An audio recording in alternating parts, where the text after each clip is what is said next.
Well, it's a huge privilege and honor to have one of the finest actresses that Indian cinema has ever seen, Vidya Balan, here in Patjhor in Jharkhand, where she's shooting for Begum Jaan. Vidya, huge pleasure to have you back on BollywoodHungama. Thank you so much. It's always a pleasure. You know, since yesterday I spoke to Srijit Mukherjee and I've seen the promo of the Bengali version as well. Is it the second time around that you're going to be getting your national award? Oh wow.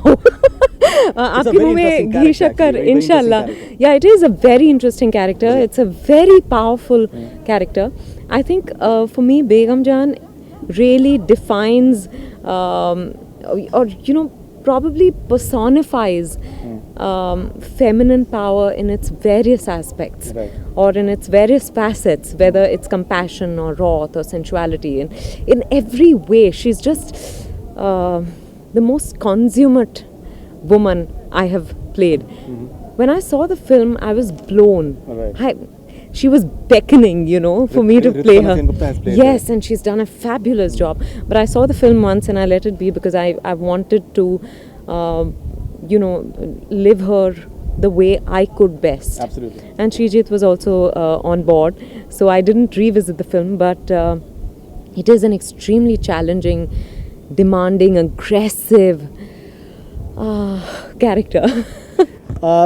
Anyone who feels that acting is an easy job, you should be on a film set and see that yesterday she just had to do one scene that बालों में जो है उनको झड़कना था और कितने सैकड़ों बार बालों में पानी उनको डालना पड़ा है. That it's amazing.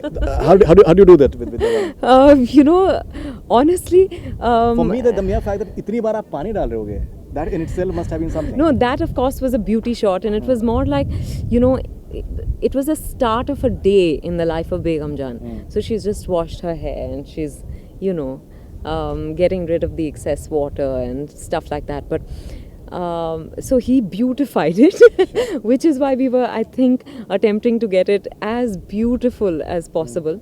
But, when you do retakes for a scene, of course it could be frustrating sometimes because you're doing the same thing again and again. And it's not just you, right? There are so many other things.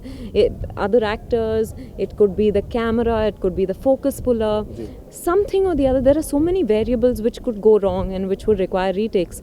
So you have to just be patient. Over the years, I've learned to be patient. I've learned not to allow that to take away from what I'm doing, to distract me from my performance. And actually I think a lot of times it helps because as you keep doing the scene again and again, you begin to understand it differently. So sometimes it can be helpful.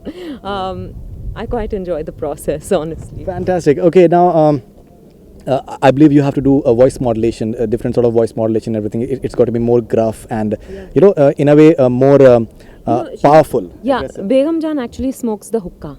So their voice, people who smoke the hookah have a slightly gravelly voice. So Srijit said, anyway, you've got a slightly husky voice, but I want it to be even huskier and throughout. So there can't be lapses into softness or sweetness. So I think he keeps reminding me. We did a couple of readings, Srijit and me, to figure out, what tone of voice we should use. And there are times when, I tend to forget, but then he says, that's not Begum Jaan. And then when I just came to know about the entire voice modulation part and all those things, people who followed your work, they immediately have somewhere they've seen what you can possibly do when you get such roles. Or maybe Bhool Bhulaiya came to my mind because I think what you did at the climax, something, I think it was outstanding. You've had many more films, but that film came to my mind as well. Apart from the fact that it looks extremely interesting, there's a very pronounced political viewpoint that the film is communicating as well.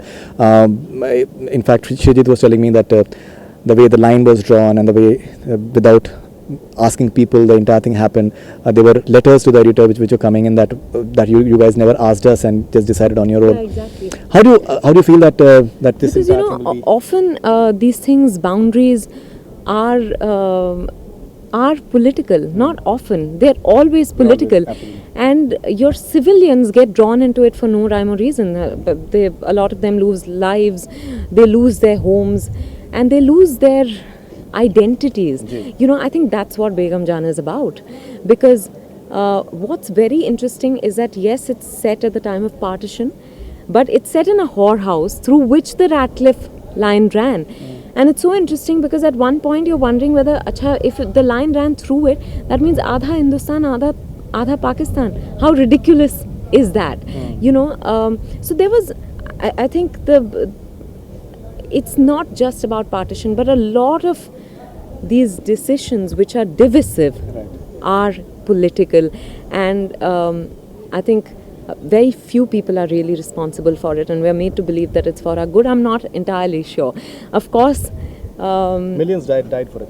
yeah, millions died for that, and for we continue to fight so many wars. There are,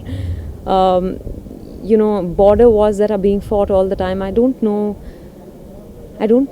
Sometimes I wonder, actually, I don't have the answers, but I think all of us do, whether, is it really such a big issue? Because as human beings, we all connect. We don't have issues with each other, but, these superimposed ideologies, I think, change our lives in ways that are irreversible. Absolutely. In fact, what Shrejit said yesterday was very interesting, that this entire India-Pakistan thing, it continued, lingers on still. You still have that entire communalism happening. You have another reference point in, say, for what happened in Germany, but the Holocaust happened, but today it's like a totally different Germany altogether. Yeah. They are pledging that they will never get back to something of that sort of.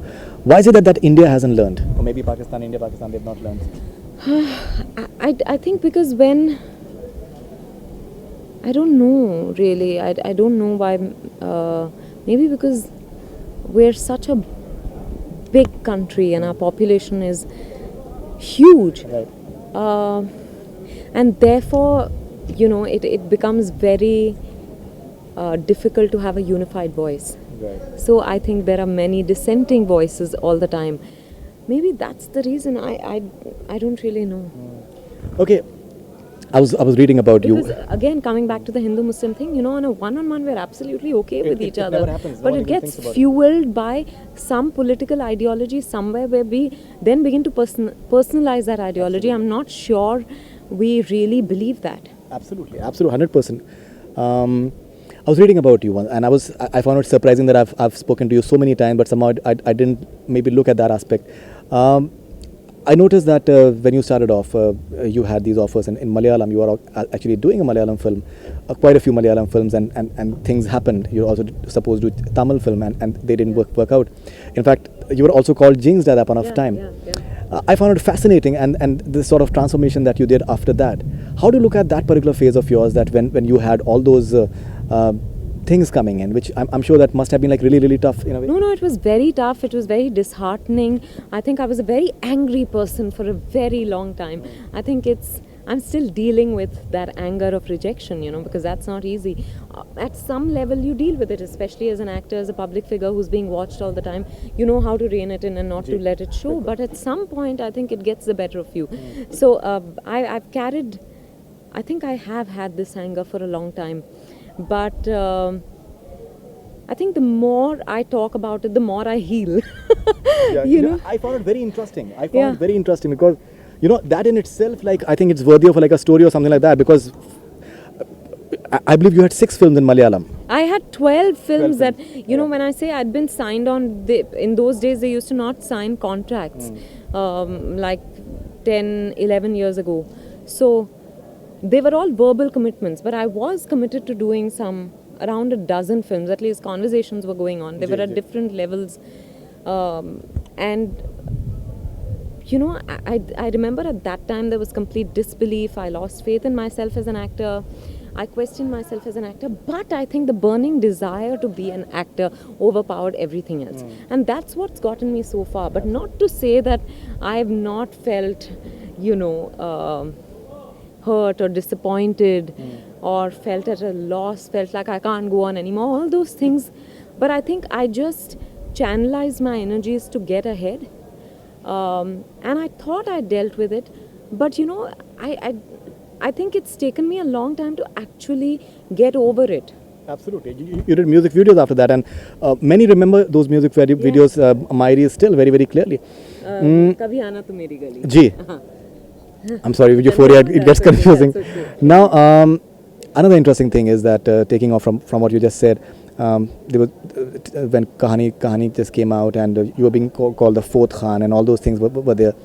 couple of films, maybe they don't work. Now once again you are having Kahani 2 and Begum Jaan is coming, and once again, as an actress, almost everyone always believes in you. How do you look at these basically troughs which are there, that curves which tend to happen? You know, you always feel that when things are going well, you feel they can't go wrong anymore. So I had reached a stage where I said, you know, ab to sab theek hai. Then a couple of films, not a couple of films actually, 4 films didn't work in a row, and it was, initially I didn't believe it. I thought when Ghanchakkar didn't work, I said, nahi yaar, ho hi nahi sakta. Then, you know, you come up with these as actors, I think, or as film people, you come up with these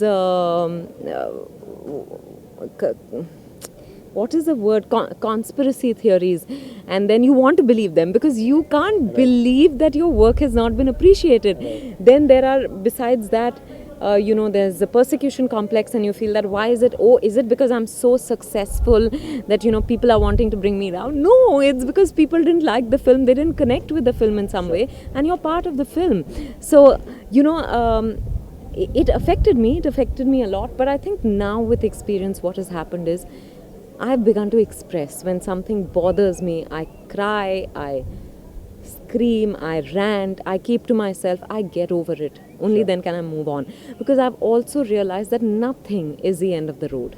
You know, I just hope to keep working for the rest of my life as an actor. Right. This is what I enjoy doing. This is what keeps me alive and happy, you know. So I've realized that now that understanding is slowly creeping in. I'm not saying that I'll be okay with the film not working. I hope every film of mine works and works really well. But having said that, I think there is a better understanding now. There's probably, you could call it maturity. Thank you very much, Vidya. Lovely talking to you. Thanks a lot. Thank you, Pleasure as always. Thank you very much.